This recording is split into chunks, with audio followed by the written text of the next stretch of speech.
Welcome to Your In Depth, where we walk through and break down our favorite fictional universes. As usual, I am one of your hosts, Jacob, and I'm here with our other host, my co-host and secret lover, Evan. What up, baby? Anyway, today we are covering another story arc. So last time we were talking about how we're kind of going to group them based on story arcs, if possible, as we go through the seasons of the Clone Wars. And today, we have, would you call it the Christophsis arc? What would you kind of? Yeah, it's the battle for Christophsis or the siege of Christophsis kind of arc there.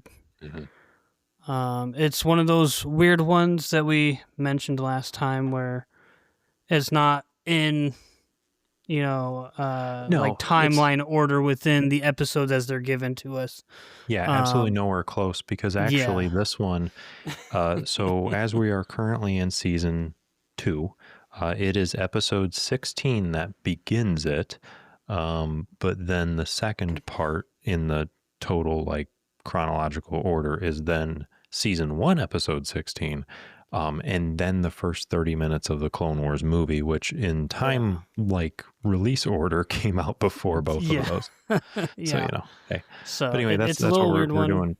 216, 116, and then 0, Clone Wars. But it's and go ahead. Just like we mentioned last time as well, because the arc is like this and this weird, out of place within.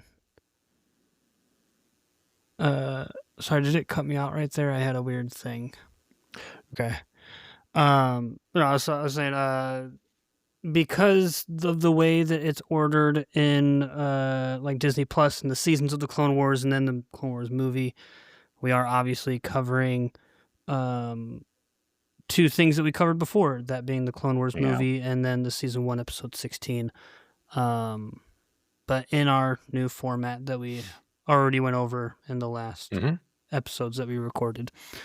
So right. And so as we get going into this, I am going to give a quick summary of the episodes. And I say I mean, maybe sometime Evan will do it. I'm not just automatically taking that role. But today we are going to do that. So for the first installment of this arc, what we have in season 2, episode 16, is during the Battle of Christophsis. I didn't say that right. Christophsis. Don't think I did still. Senator Bail Organa is trapped as Anakin Skywalker and Admiral Yularen struggle against a separatist blockade led by Admiral Trench. Obi-Wan Kenobi arrives with a prototype stealth ship and tasks Anakin with delivering supplies covertly. Learning that Trench uses tracking torpedoes to target cloaked ships, Anakin devises a bold counterattack, luring Trench into lowering his shields. The maneuver succeeds, destroying Trench's flagship and allowing the Republic to break the blockade and resupply Organa's forces. Then we go into season 1, episode 16, continuing this. As Republic forces prepare an ambush, clone troopers zip line between skyscrapers to reach their attack positions against the advancing droid army. When the ambush is compromised, Obi-Wan and Anakin suspect a traitor among their troops. Captain Rex and Commander Cody investigate and discover that one of their own, Slick, has betrayed them to Asajj Ventress for the promise of freedom. After a tense pursuit and fight, Slick is captured, claiming he acted to liberate his brothers while Rex and Cody prepare what remains of their forces for the next battle. Then we get into the first part of the Clone Wars movie. Amid a brutal battle on the crystalline world of Christophsis, Obi-Wan Kenobi, Anakin Skywalker, Captain Rex, and Commander Cody lead the Republic's small clone army to an early victory against General Loathsome's separatist droids. Their success is short-lived when the enemy returns with overwhelming force, cutting off communications and reinforcements. A shuttle arrives, bringing not troops, but Ahsoka Tano, a young Padawan sent by Yoda to become Anakin's apprentice. As the Separatists advance behind the impenetrable, and dude, I'm not speaking right. I keep, whatever, energy shield, Anakin and Ahsoka sneak behind enemy lines to disable it while Obi-Wan buys time by pretending to negotiate a surrender with Loathsome. Now, before we get into our notes that we've jotted down about these, I want to take a quick pause for our ad break. As I mentioned in there, the Republic forces prepare an ambush and clone troopers zipline between skyscrapers. I don't know why that, whatever. We got an ad specifically regarding that. So here we are. This is Noah with Galactic City Ziplines, and I'm here to proudly announce our new Christophsis location. Are you looking for a getaway to escape the war? Well, then book your visit with... Hello? It is? It has? So, the war, it's there now. Great. Well, we already bought the ad slot. Enjoy this random music, I guess. We'll use that to fill the time so we don't have to listen to Evan's whiny voice anymore.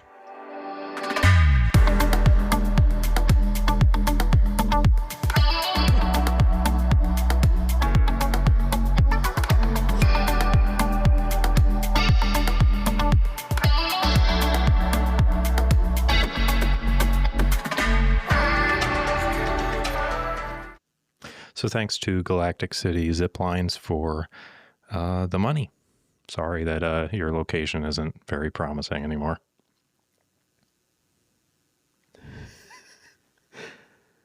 You're kind of breaking up now. The funny thing is, especially because you did that ad today, later tonight I'm playing... So, okay. So, coming back, we had some very weird technical issues that weren't just simple connectivity. I don't know. It was weird, but it doesn't matter. So, Evan, actually, a good amount of what you said, because these locally record, we'll still be able to hear. But as far as what I heard, you had just heard the ad. Yes. And you were like, you know what's funny? And then that's all that I heard. It's funny because tonight, once we're done with this and everything, I'm going to be playing some games with our buddy Noah. Mm-hmm. And so I'm going to get to confront him on the ad that we just heard. Well, that was thank given. him for the credits as well. And tell him sorry about his business endeavor coming up short.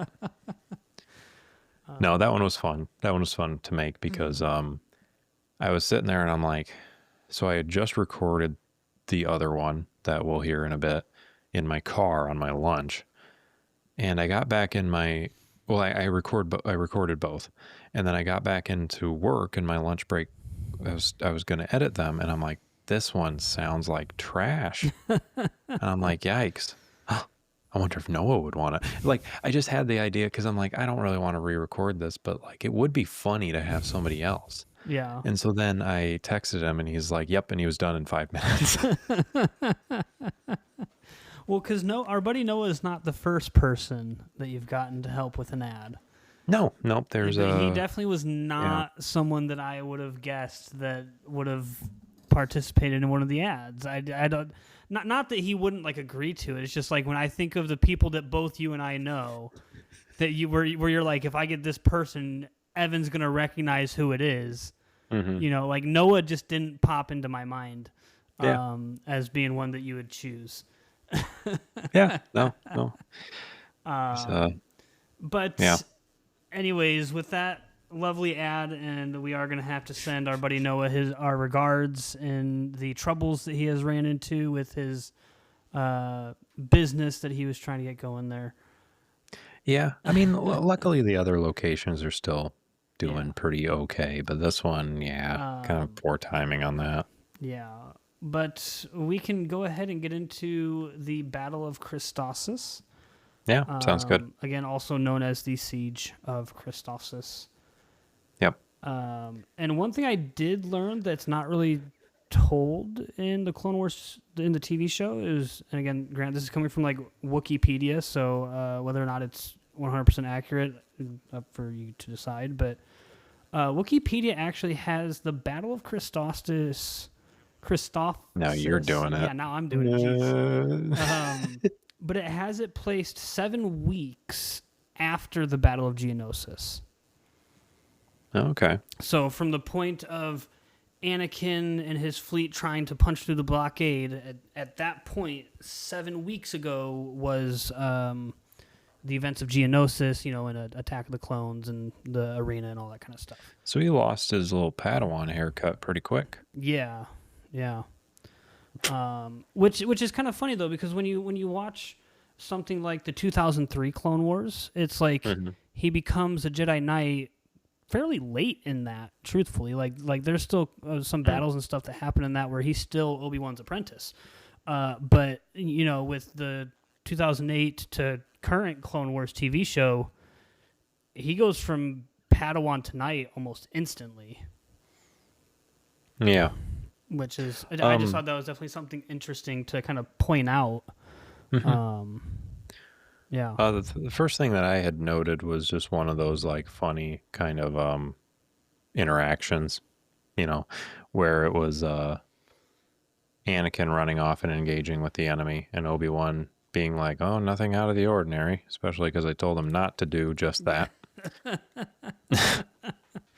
Yeah. And, and actually this kind of provokes further thought for me, because with that, it's like he always just kind of like, well, there's Anakin being Anakin, but it's also like that sort of leniency isn't really a great master in some ways. That is a fair point. That really is. And so obviously the things turning out the way that they did, I'm not saying this is why, but like you do kind of see some of the faults. But in my opinion, at least. On the other side of it, too, though, to an extent, right? At this point, it's no longer like Obi-Wan's job to instantly jump in and say no. That's true. Because it was like, while Anakin's an apprentice, 100%, if he's messing up, that's on Obi-Wan. Obi-Wan is his master.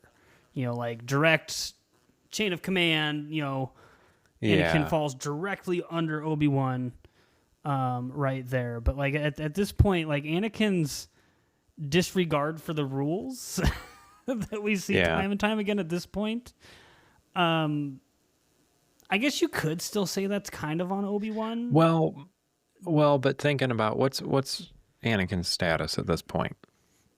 At this point in the Clone Wars, again, because the Battle of Christophsis is 7 weeks after Geonosis. By the end of the Clone Wars, Anakin is like the face of the Republic. Him and Palpatine are like the face of the Republic, war hero, all that kind of stuff. But this is super early on, so he's still, at this point, he would just be another Jedi Knight within the order. Well, and that's okay, yeah. Yeah. So like he's not. Does he directly still report to Obi-Wan? I would say in a sense, yes, but it's more so he reports to the Jedi Council, which of course Obi-Wan is on. So with that, it's like with that, Obi-Wan isn't necessarily his direct superior and just being like, oh, well, there he goes again, disobeying me. Like this would be more of an instance of like they're like commanding, like he's commanding and like you need to do this because of like tactics and stuff, and then he's taking his own initiative on it. I guess I don't know. At the same time, though, like with Anakin being a Jedi Knight at this point, at the same time there does have to be a certain level of independence that like the Council needs to give its knights, for them to continue to grow as Jedi and prepare themselves in their own ways for the challenges that they're going to face. Because like that whole like coddling, holding their hand, telling them yes and no, this is what you're going to do. That's all apprentice stuff, you know. But yeah, like by the time they reach Jedi Knight, I guess coming from like Obi-Wan's viewpoint or other council members' viewpoints, it's like at this point we need to trust our Jedi Knights, aka Anakin, to know what to do and know what not to do. And there does need to be a certain level of what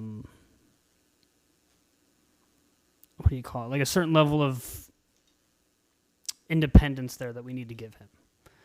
Hmm. Or like a certain level of like freedom of choice, I guess, type of deal going on. Because otherwise, why even make him a knight? You know? Yeah. But even still, like, Anakin still just doesn't listen. Like he would still... should still listen to Obi-Wan because of the whole, like, master to knight, Jedi master, Jedi knight kind of structure there, but... Yeah. Sorry, I just noticed that we can switch around font with our things here that we see. Sorry. Anyway, yeah. So the second thing I had just noted was that and I'm bringing it up not a lot, like I'm not trading off because it's just a random thing. I didn't realize those droids were called hyena bombers. Or at least I forgot it, because actually now that sounds vaguely familiar. Yeah. But yeah. But then the one thing that kind of confused me with the first episode, chronologically speaking, right, is why is Senator Bail Organa in charge of the ground forces on Christophsis at this point? Yeah, I'm kind of curious on that too. Like just looking at the notes, the way that ChatGPT broke this down and what Wikipedia says and all that kind of stuff, right? It says they're trying to break the blockade to get supplies to Senator Bail Organa's refugee camp on the surface.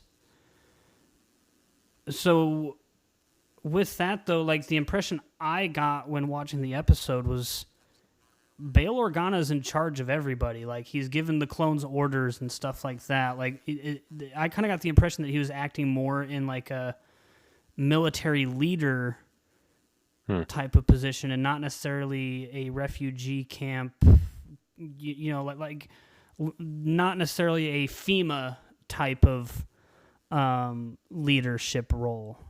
It's kind of the What'd you impression say? I got. What kind of leadership role? Like FEMA for like natural disasters, where they come in and help the people, but they're not like. Is that similar to Fremunda? I don't believe so. I think those are two separate organizations. Are they? What about Ligma?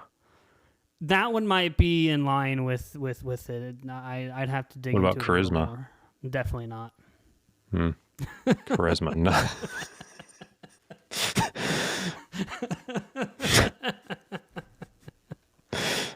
Sorry. But no, I just thought that was kind of a strange thing. That's the way I took it, at least, was it kind of seemed like Bail Organa was acting in more of a military leadership role and less of like a humanitarian leadership role. Yeah. But I just thought that was kind of odd. Yeah. What else you got? On the first episode, I mean,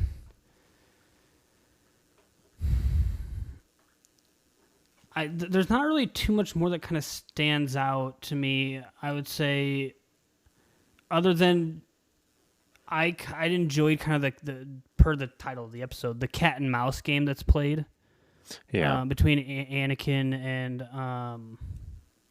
Admiral Trench, who is commanding the Separatist blockade.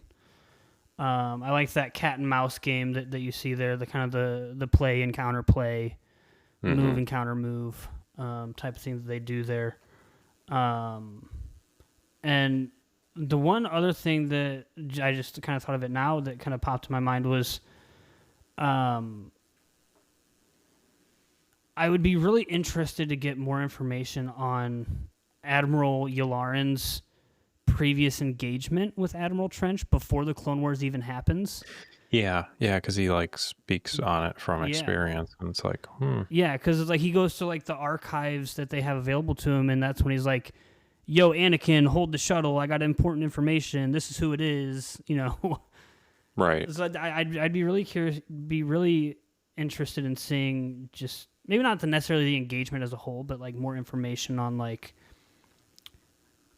that engagement between Yularen and Trench in the past, and also like what it was for. Like, was it another blockade that Trench was involved with? Was it like a space battle? And if so, what war was that a part of? You know, like all that kind of stuff. Because like Yularen just makes a comment about it, and then we never hear about it again. Mm-hmm. So, yeah. You got anything else for episode 216 there? No, I think that's about all I've got for that episode. I guess just one thing I would point out as well, not specifically for the episode, but for the arc as a whole, is the main reason, you know, the Republic and the Separatists want Christophsis is for, like, the resources that come from Christophsis. That's the primary reasoning behind taking the planet. Which is kind of something to point out. Like, you know, because there's various different reasons to choose this planet over that planet, whether it's strategic positioning, you know, resources needed. In some cases, those resources are people, in the case of the Separatists.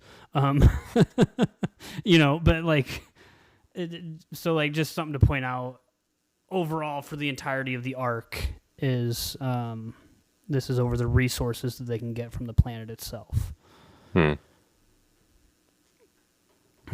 But unless you had anything else for that first episode of the arc, I don't.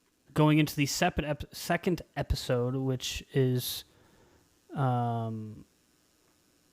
with the traitor clone, Sergeant Slick. Yeah. My first point on this, or my first thing that comes to my mind at the tippity top, is Sergeant Slick's motives for betraying the Republic. Yeah. Because, like, on one side of it, I can see where he's coming from with the whole clones being enslaved to the Republic and to the Jedi to, you know, fight in a war they didn't choose, all of that. But on the other side, it's like his actions as a traitor are actively getting his own brothers killed. Yeah. Yeah, it's like, well, yeah, I don't know. I would just reiterate what you said, so I'm not even going to go there. But yes. Yeah, that's like the big top kind of point for me in this episode to kind of start this one off. Yeah, and mine was just like a scene in it where I said it never works out when a clone tries to do hand to hand with droids. Because this is like the first instance where we see one run up and just punch one in the face and then grip his hand like, and then get shot. Well, I mean, jumping ahead a little bit, in the first half of the Clone Wars movie, we see the same thing. Yeah. But I will say a counter to that is we do see in the Clone Wars movie Commander Cody do some hand-to-hand with his rifle, and he kind of kicks some butt with it. You know, But yeah, your average Joe Schmo clone, not Commander Cody or Captain Rex or, you know, one of the big named ones, you go hand to hand, you're basically done for. Yeah. Yeah. I didn't have any other notes for that one. And this is something I've seen talked about before with other YouTube channels or podcasts, wherever, you know, going over Star Wars stuff, is at the end of this episode, when they've captured Slick, Anakin and Obi-Wan are back at their base, you know, and they're talking with Cody and Rex. Something that I've always seen pointed out that I always thought was interesting was Anakin and Obi-Wan never addressed the fact that the clones are basically used as slave soldiers. Like, they comment on the fact that Slick is a traitor and that he, you know, it's a bad thing and they've lost, you know, their armor, you know, their vehicles and stuff. But I don't think, and just in a broader scope, I don't think we ever see an instance where the Jedi recognize or admit that they're just using the clones, you know, like... Yeah, cool, because I think later on we get some instances of, or at least you and I have talked about it, where it's like, well, they call them by name and they respect that, like they view them as people, but also Yeah, they never really say like Like, how much do they really view them as people if they won't even acknowledge that simple fact? And like going all the way back to some of the first episodes of season 1, when you have like Plo Koon talking to those clones with the whole malevolence arc, you know, he even says like, you know, I value your lives, and he makes that comment. But even then, like Plo Koon never even kind of acknowledges that fact. And I always just, I don't know if you would call this a, I don't know what the right word is. I don't know if you would call this like an error in the Jedi's mentality, or if you would like just call this them trying to keep the moral high ground, or, you know, I don't know what you dub this as, but yeah, it's kind of a weird just situation where it's like they value their lives, but they also view them as like under them in some ways. It's kind of like you with French people. Well, I mean, if they could put up a better fight.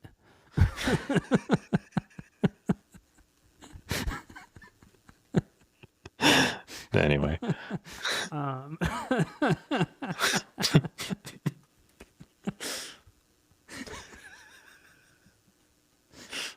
sorry, that got me way more than it should have.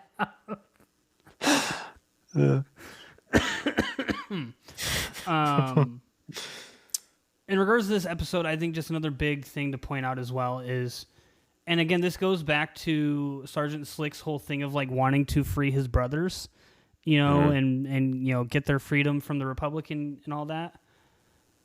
And in those efforts, he ends up getting more of his brothers killed. Right. The whole thing with sabotaging and destroying their weapons depot and their their vehicle bays and things like that, like he wipes all of that out, save, as we know, for a few heavy cannons.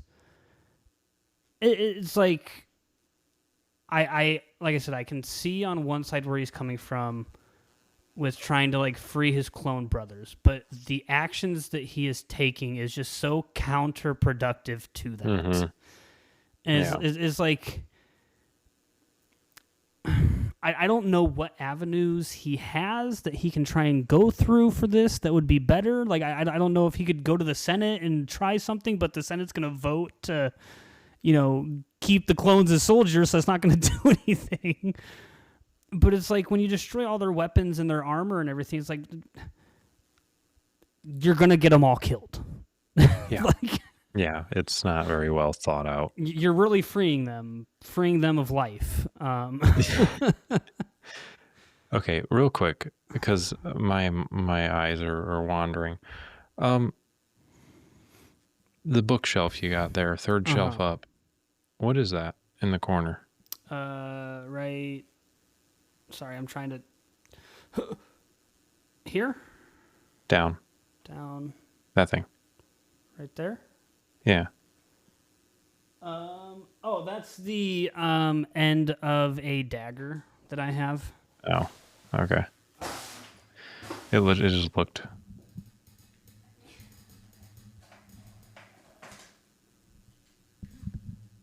Hey, dumbass. Hey. Nah. What did you just throw? A Lego. Yeah, grab the Lego. That's what I'm looking at. I don't care about the knife. Well, this is what you were seeing. This end was. Nope, grab the other thing. I swear to God, if it's a spider droid, because I swear that's what I saw.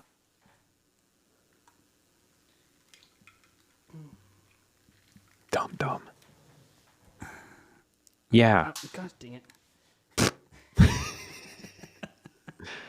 That's what I was referring to. I should have vocalized it more, because we're talking about this and the next scene has the spider droids.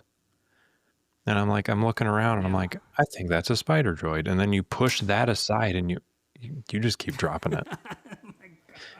But you push that aside and you're like, oh, you're seeing this dagger. And it's like, I did not see the dagger. I'm seeing the thing that was in front of it. I mean, from what I can see on the camera, it looked like you were referring to the dagger. Gotcha. No, I was talking about the spider droid. That's what you were asking about. Gotcha. The other thing is are those like full page sized playing cards? Over here? By the door, yeah. Yes. Yeah, those are...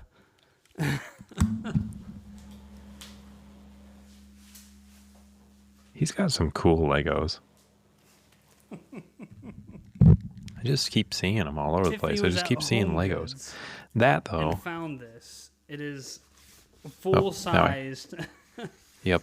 Well, I'm sitting here... playing cards. For the listener, take a normal deck of playing cards and, like, times that by, like, or, like, blow it up by, like, 10. I'd say 30. Maybe, yeah. It's just a massive...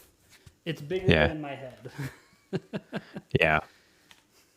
Anyway, I'm sorry. I am very distractible, and I was looking around his room, and I saw lettering, and I'm like, what does that say? And it says king size playing cards, and I'm like, what?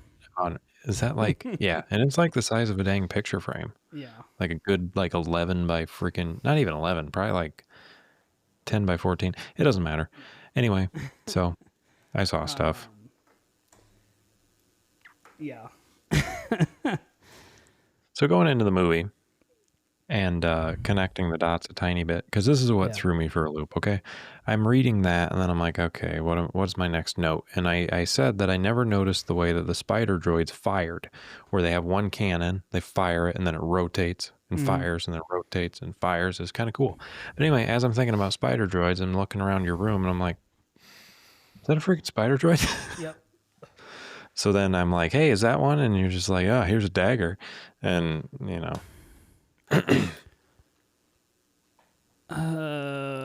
Your video froze again. Did it fix it? Hello? I can see and hear you now. Yeah, hey. No, I definitely thought you were talking about this dagger. Yeah, that's fine. Actually somewhat fits with we can be wrong other sometimes. Episode we record, because it's got part of the speech that Aragorn says in Lord of the Rings, Return of the King. Oh, that's cool. So it's kind of like a relates to our other fantasy worlds that we're covering at this moment. That's cool. Well, anyway. Oh, yeah. I even have right here. The next note after talking about the spider droids is we get that one clone, one man hand to hand, fighting a droid, punch, scream, dead. Yep, that's a common occurrence in the Clone Wars. I will say though, with this episode, the second episode in the arc, or I guess this happens in the second episode and in the third, the first half of the Clone Wars movie. But I remember playing the Lego Star Wars, the Clone Wars game, and having the second episode of the arc as one of the missions for like Christophsis, and just like fighting on the rooftop where, like with the ambush and like having one of the spider droids come up and you had to like fight it and stuff. Are you talking about which Lego Star? Which one are you talking? It was Lego Star Wars 3, The Clone Wars. The Clone Wars. Yeah. Yeah. Where they actually had some, like, the big battle that you could fight in. Right. Yeah. But they had one of the missions was, like, the clone trader one. I'm trying. God, dude, this is horrible. It's not... Yeah, it's just a big bright screen. Oh, there you go. I see Lego. I'm assuming Lego Star Wars. Is that any help? No.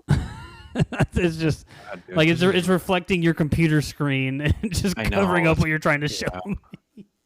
What if no, that ain't working. This is stupid. I don't like the lighting right now. But anyway, I have Lego Star Wars 3 on my phone. That's why I was pulling that up, because I recently downloaded an emulator. And then did you ever play the Star Wars, the Clone Wars game? It was... I think I even downloaded it on here. It was like that one that came out for like the DS. I know what you're talking about. Let me look. I don't remember if there's any Christophsis Star Wars Battlefront mission. Elite Squadron. No, not that one. Not that one? Let me. Oh, I know which one you're talking about, though. I was I could pull. I think it was like Republic Heroes. Yeah. Yeah. I don't remember if that game had any Christophsis missions on it or not. It was a hot minute since I played it, and I even downloaded that game through Steam, and like I can't even play it just because it's been like discontinued, and for whatever reason my computer won't play it. But I couldn't. I just can't remember if there's any Christophsis missions on that one. I think there was, but back to the episodes though. Yeah, please. No, I'm just kidding. I've equally contributed. Yeah, I didn't really have anything else on the second episode of the arc. I didn't know if you had any other points that you wanted. No, I've already listed 2 that are in the movie. Oh, well, So in the first half of the Clone Wars movie then, obviously a big point to bring up is the introduction of Ahsoka Tano. Right. As Anakin's new Padawan. My favorite and as part Evan mentions in her prime. My favorite part of that whole bit there is her costume, right? No.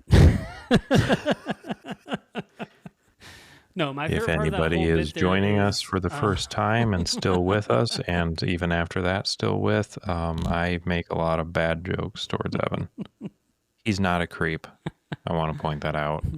He's creepy looking, a little bit. Listen, I'm trying, man. Okay, I'm trying to change the look. It's just not working. Don't. It's working for me. Oh, down, Big Evan. That's grody. All right. Anyway, keep going. Keep talking. But no, my favorite part. And by of that grody, I mean freaking sexy. I'm trying to get to my point. I know. I'm trying to get to your point.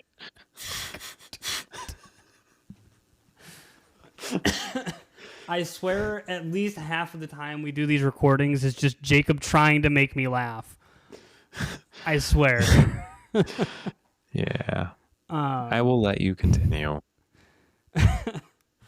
But my favorite part of this whole thing is when Ahsoka arrives, Anakin and Obi-Wan are under the impression, or at least Anakin is under the impression, no part in thanks to Obi-Wan tricking him. Anakin's under the impression that this new Padawan is here for Obi-Wan, as Obi-Wan's going to take a new Padawan, obviously since Anakin is no longer his Padawan, and so on and so forth. Right. But Ahsoka just shows up like, yo, Anakin, I'm here for you. Teach me. And Anakin is just like so baffled and like confused and not about this. Too. Yeah, frustrated. Really? Doesn't want the apprentice. And we have several like snide remarks between the two of them, and even comments from like Captain Rex about it. Now, right in this moment is where I don't know if it's a specific moment you're talking about, but when watching this, one of the like kind of, I had this like, this kind of like wave of like emotions coming back because of how the Clone Wars ends, right? Where this is the first time Rex meets Ahsoka. Yeah. And it's like seeing the interaction there and then thinking about where it's at. I'm just like, Yeah. Well, borderline, like kind of sad because of the end of the Clone Wars, but then also kind of like, Rebels, like in that area. It's like just this, it's wild, like thinking of all the, just like seeing the progression of everything. For me, it's like just seeing the relationship between Rex and Ahsoka and how it starts here, where I wouldn't necessarily say it's rocky, but there's like a certain level of approval that Ahsoka is looking for, and almost approval from anybody at this point, even someone like Rex. Because she even makes a comment of like, you're a captain, I'm a Jedi, that means I outrank you, right? And Rex gives his line, in my book, experience outranks everything. Yeah. And so even just coming kind of from that, where that somewhat comes across as kind of confrontational to me between the two of them, of kind of like establishing the pecking order, you know. In some ways, yeah. Yeah, and I think then, she was just kind of jabbing at him, right, but also trying to be like, I'm your boss, ain't I? Yeah. Like, yeah. But then just like seeing where the two of them end up by the end of Clone Wars, and then getting more of them in Rebels, and just seeing that transition, and you can even just watch their relationship evolve and expand as the whole show continues. I would say like Ahsoka and Rex is probably one of my favorite duos. And not even just in Star Wars, but in all fantasy. I would say, just like you have this kind of like back and forth between them here in the first part of the Clone Wars movie, when we get introduced to, truthfully, Ahsoka and Rex, because this is the first appearance of Captain Rex as well. And then just seeing that dynamic shift and that respect be earned, and that relationship grow. I always enjoy seeing the two of them on screen together. Yeah, same. What's your next note? I mean, I guess I kind of mentioned it right there. It would just be like having another kind of big named clone introduced. Oh yeah, with Captain Falling Rex, down, right? Yeah, get out of here with that crap. Get him out of here. He barely survived almost a full episode. Get him. He didn't even survive. He was barely in one full episode. Greatest clone of all time. Oh my gosh. That was actually one. So I had told you. So just sidetracking a little bit, I had told you that I had two. So I had my 2 ads made, and I was contemplating making another one. I was actually contemplating making 2 more. The first one, I did try to get another friend involved, but some stuff he couldn't do it. Was going to be like in the best, like basically Timmy or Jimmy from South Park, or Oni cartoons. If you ever hear some of his voices, I was gonna like put on a very weak voice and be like, this episode is sponsored by Evan's immune system. And like, because, so to the listener, we skipped recording last week. We're trying to get into the habit of recording every other week and try to get whatever. Last week, if we recorded, we would have had a upload for last Monday, and he was sick, and reasonably, like, we couldn't record, but I thought about just jabbing at him. Anyway, my point with that, the other ad I was going to make is for the dental fan club. Oh my gosh. There's still time. We still have 5 more seasons to go. There's still time. That is true, because you've only referred to it. It hasn't appeared yet in our coverage. So yeah, that's a good point. Anyway. But no, just to Yeah. expand on the initial point there after we got a little sidetracked. The introduction of Captain Rex here. As just another not just another named clone, but like, as we obviously know now, another named clone that's with us for the long haul. Because like we got Commander Cody in Revenge of the Sith. Or rather, we quote unquote get him. Once we get to that coverage. I mean, he's Revenge there of the and Sith. He's referred to. Right. I'm just meaning in the sense of like we haven't covered Revenge of the Sith yet. I see. Yeah, but like we get Commander Cody in Revenge of the Sith, but we now have another like named clone that's going to be in it for the long haul, because like obviously Commander Cody's not dying in the Clone Wars because he's in Revenge of the Sith. And because like the only other named clone I can think of before the Clone Wars movie came out was I think it was Oddball in Revenge of the Sith for the Battle of Coruscant. There's a little bit there where Anakin, makes a comment to. I think it's Oddball. It's a clone pilot for the Battle of Coruscant at the start of Revenge of the Sith. I think it's Oddball, but I could be wrong on that. But that's like the only other named clone we got all the way up until this movie came out.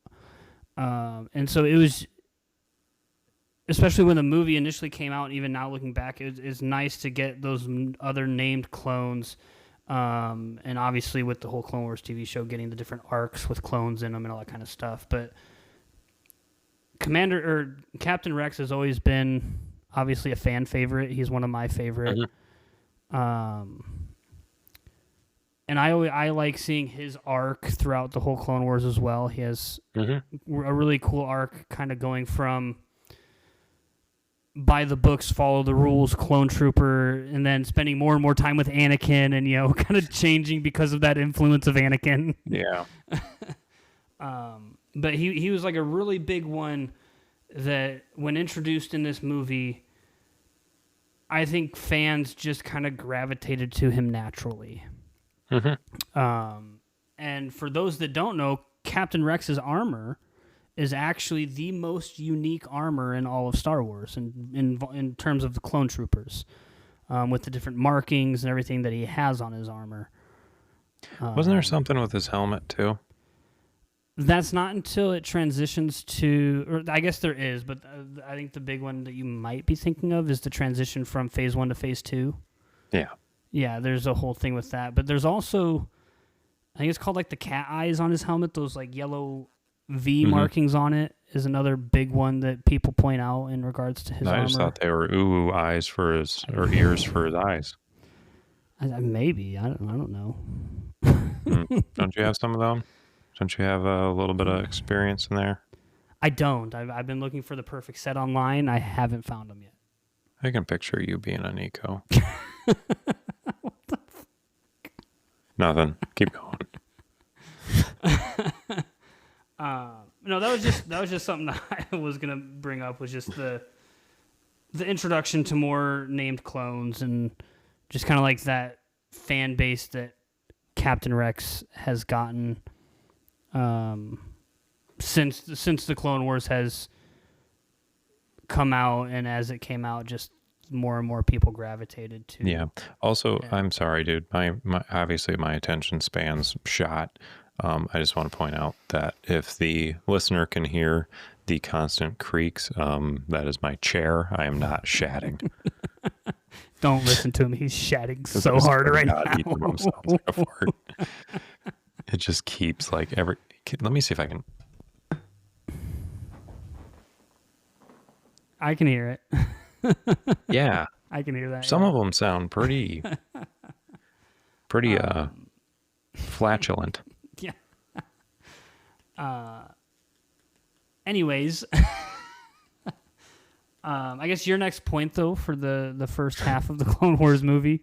Yeah, it was just that Yoda makes a comment. He said regarding Anakin and his, now that he's been with Ahsoka a little bit, and they've kind of gotten along and he's come around. Yoda says basically like, yeah, he's ready to teach an apprentice, but to let go, that'll be a greater challenge. And it's another one of those like, for kind of foreshadowing. That's the word I was looking for. Yeah. Because I got the image in my head of on the stairs, Anyway. Yeah, I mean, especially knowing how Anakin ends up and his path and how it goes. Looking back, like you can see a lot of the foreshadowing that happens throughout the entirety of the Clone Wars, and this is just build it that way, right? It's intentional, but it's just still. This is just like another scene in the entire book of foreshadowing for right. Anakin's future. Yeah. That was my last note, just as a heads up. Okay. So, on top of that note too, though, with Yoda making that comment, it makes me wonder, like, I have to imagine there's some instances of it out there, but like, how many instances of the apprentice leaving the master and then the master like seriously struggling with that are there within the Jedi Order in their history? And the Jedi Order's been around for a long, long time, like thousands of years. So it's just like, how many instances do they have where like a master has really struggled to move past that apprentice graduation to Jedi Knight? That Yoda would even make a comment like that, because that just makes me think that there's been other instances that Yoda has had to navigate through or help Jedi navigate through. Where my mind went was Yoda just kind of speaking into Anakin's character with that, where it's like, because it's like the whole like the instance that became a meme where it's just like, your thoughts dwell upon your mother, and then it's like, same like on yours, but or like, what was it? It was something like that. It's like, no, my thoughts dwell on your mother, or like that meme. But that, like, so he has this existing, like, that is a struggle to let go of his emotions and stuff, and attachments and stuff. Yeah, because even obviously before the Clone Wars, there's a whole issue, with his mother dying. Which, more foreshadowing to his future with that whole thing we've already gone over. But I guess taking that into account, I could see more so of the comment Yoda makes there. But no, I mean, you have a valid curiosity there, because I mean, there's like plenty of them. Like I can't imagine he's the only one to be like, but I miss you. Like. Yeah. I don't know. But that's where my mind went, was more so in the aspect of like, this is going to be tough for him. Yeah. Well, because my mind went to like how many other Jedi, because at the start of the Clone Wars, I think there's roughly 10 or 11,000 Jedi across the galaxy. And like the Jedi are on the downslope at this point. It's like, as we know, as the viewers, like three-ish years from now, the Jedi Order's gone. Like they're on the downslope right now. So like the whole High Republic era, and even the Old Republic era, where they would probably have archives of the masters and apprentices and all that kind of stuff. It does just kind of make me wonder if this has been an issue in the past, and like if the Jedi took different steps to change their teachings to accommodate for like the apprentice leaving the master. And that whole sort of thing. Yeah. But another thing that struck me as odd with this first half of the Clone Wars movie is, after Anakin and Ahsoka set out to take out the shield generator, and Obi-Wan's there to hold the line with the clones until the two of them can take the generator out, we don't see Commander Cody again for the rest of the Battle of Christophsis. He's just not there. And I'm not quite sure why. Like, did he get wounded and they like pulled him back to safety? Was he holding the line on another like patch of road? Was he just hanging out by the cannons, twiddling his thumbs? Maybe we're just watching the theatrical version. Maybe. I don't know. But that was always something that struck me as odd. Is like, what's Cody doing during all of this? Yeah. But I guess another thing that would strike me as odd, just from the military aspect of it, is we only see the Republic have 4 cannons, right, in this part, to kind of hold the Separatist assaults back. Mm-hmm. When General Loathsome launches his assault against the Republic, and they're like, the droids are like, they've got heavy cannons, and he's like, oh, we need to pull back and pull up our deflector shield. Dog, you got like dozens upon dozens of tanks, hundreds if not thousands of battle droids. They're droids. You don't care about them as long as you win. Why not just push through? Yeah, I don't know. Because this would be bad for the plot. I guess, yeah, but like, plot aside, like, viewer aspect of it aside, from a purely militaristic standpoint, when you have troops that you don't care about, that don't have feelings, don't have sentience because they're robots, they're droids, pull a General Grievous and just like let a bunch of them get destroyed so you can achieve your goals. I mean, like, if it's the Republic, it's one thing because, you know, you have these clones. They're people. They have thoughts. They have emotions, you know. Yeah, but they're not Jedi. Well, if you're under the command of Anakin or Obi-Wan or, like, Plo Koon, then you're probably good as a clone. But, like... Yeah. But, like, if it's a clone, if it's, like, if you're leading clones, it's one thing. Because, you know, aside from the fact that they're people, you know, and they have emotions and things like that, it takes like 10 years just to mature one clone. And so it's just not, it wouldn't be worth throwing their lives away. Because you only have a finite number of those, truthfully. Like, you know, but the droids, they pump them suckers out by the millions. Yeah. Like every single month, you know. So it's just like, why not throw 10,000 of them at the problem until it's fixed? But other than that, I think that's kind of everything I had on this first half of the movie. Well. And then obviously for the listener, the rest of the movie goes into the whole Jabba the Hutt's son and all that kind of stuff. But What? I was just saying for the listener, the rest of the movie goes into like Jabba the Hutt's son and rescuing him and all that kind of stuff that we covered before. Oh, right. Which I don't think that second half is any part of any sort of arc throughout the rest of the Clone Wars, unless we just did a whole arc on like the Hutts and the episodes that they're involved in for the Clone Wars, but I don't really think we'll probably cover something like that. That's the Hutts are not really important to the Clone Wars, you know, so like, you know, they're just criminals doing criminal things in the height of war, you know, so it's not like it affects the Clone Wars itself. You know, obviously in the background with the common folk and everything, there's a lot of stuff there, but with that, then we will close out our coverage, just our discussion on it, really. I don't know. See you next Monday. We'll cover I don't know what, but it'll be the Clone Wars. And if you're...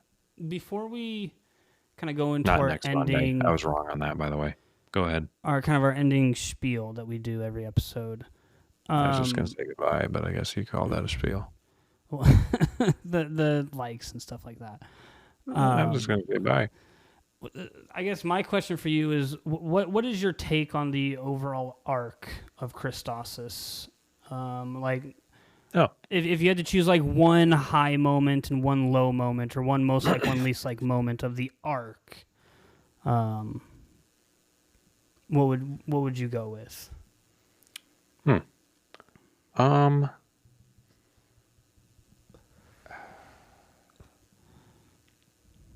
Now, are we isolating it just to the arc, or is it like to the implications? Like it happens within the arc, but then knowing what we know of the rest of it? Either one. I wouldn't say there's necessarily a restriction on it. I would just say that the high point being the introduction of Rex and Ahsoka. Low point.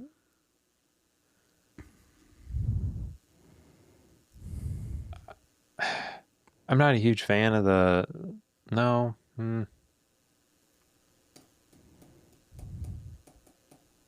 That's a good question. Let's think of what all had happened.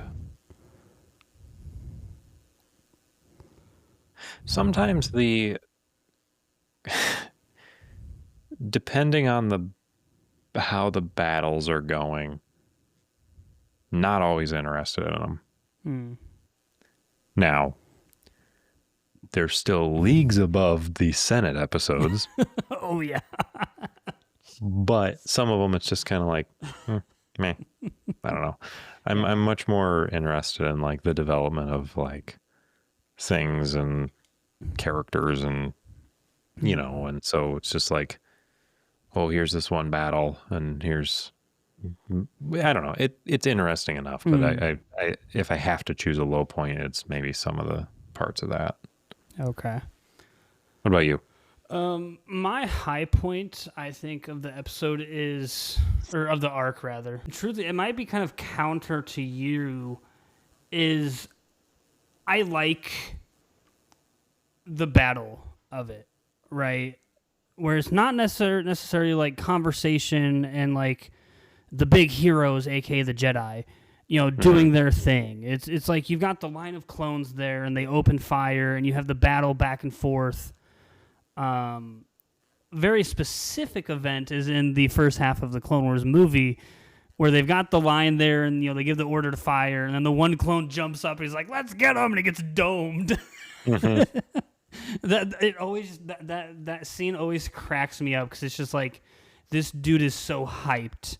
He's ready for the fight. He's ready to mess stuff up. Gone. Yeah. So whenever there's like a battle scene that plays out specifically with the clones, because the clones always just like fascinate me, and just like out of all of the characters in Star Wars and all the factions in Star Wars, the clones are my favorite. It's just, they intrigue me so much. Yeah. So whenever I see like clones fighting, I always enjoy it. And my low point kind of goes right in hand with that. My low point for the arc is just like Anakin and Ahsoka trying to make their way to the shield generator. I always just, whenever I watch the movie, I zone out at that part because it's just like, it's kind of in there more than it needs to be. Yeah. Yeah, I get that. Yeah. But yeah, those would be my highs and lows of the arc. But even then, that low is still better than the Senate episodes, like you said. Oh, miles above. Those Senate episodes are rough. Yeah. Well, anyway, I don't have anything else. If you enjoyed this, be sure to leave a review.